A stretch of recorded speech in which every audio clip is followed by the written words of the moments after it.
Vingadores Doomsday não vai começar no caos absoluto. Se a gente olhar o final de Thunderbolts, não existe colapso ainda. É só um prenúncio. A nave do Quarteto Fantástico entrando na órbita da Terra não é uma invasão, é uma fuga. Eles não estão tentando chegar para explorar. Eles estão tentando escapar de alguma coisa. Durante a travessia dimensional, algo dá errado. Não uma explosão simples, mas uma instabilidade estrutural. A nave sofre dano, eles sobrevivem, mas não saem ilesos. A travessia cobra um preço. Equipamentos comprometidos, talvez instabilidade molecular temporária, talvez falha energética. E quando eles pousam, percebem que algo está errado. Nova York já não é a mesma. A torre deles não existe, a linha histórica não bate, é outra realidade. E aqui entra a decisão mais importante. Reed Richards não vai para campo, porque ele é o cérebro. Ele vai estudar o fenômeno e ele vai tentar entender o que aconteceu. A Sue, ela precisa manter o grupo protegido. O Johnny pode estar lidando com a ameaça imediata ou estabilizando a nave. E quem é totalmente operacional para reconhecimento externo nesse caso? O Ben. E não é causalidade, é função. O Reed identifica uma assinatura energética em comum naquele planeta, algo diferente, algo poderoso, o vibrânio.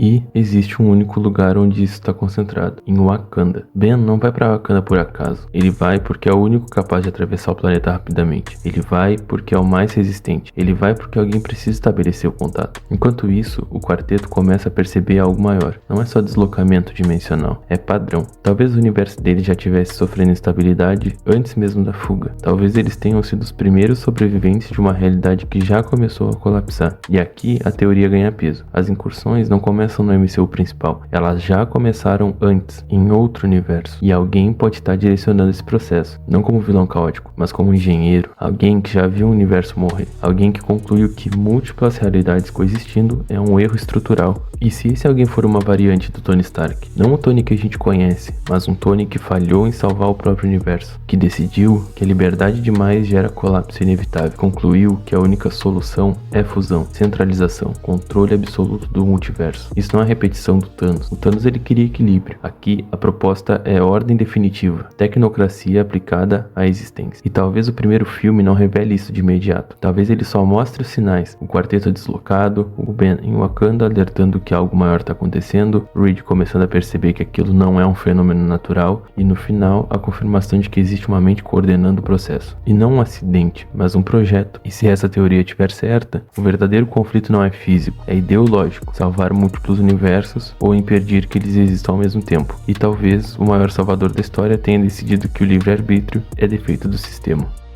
Agora preste atenção nesse detalhe. No teaser em que o Ben aparece em Wakanda, a nave que aparece no fundo não parece ser a nave clássica do Quarteto Fantástico. As turbinas são extremamente semelhantes à de um Quinjet. E isso muda tudo. Porque se realmente for uma Quinjet, então o que a gente está vendo não é a chegada do quarteto, é o momento depois do contato. Ou seja, eles já encontraram os Vingadores. E aqui vem o ajuste importante. Não significa que o Ben esteja sozinho. Ele é o único que aparece, mas isso pode ser escolha de edição. O resto do quarteto pode estar fora do quadro, ou pode já estar dentro da nave, ou pode estar sendo mantido em outra área por segurança. O teaser mostra o mínimo necessário para gerar especulação, mas visualmente o que temos é Ben em Wakanda, uma nave com características de Quinjet, e posteriormente Shuri entrando na nave. Isso sugere articulação estratégica. Agora pense estruturalmente. Se uma nave desconhecida entra na atmosfera, os Vingadores detectam, Thunderbolts também poderiam estar envolvidos dependendo da linha temporal do filme, interceptação é o protocolo padrão. E aqui podem aparecer três coisas. O primeiro cenário, confronto inicial por desconfiança.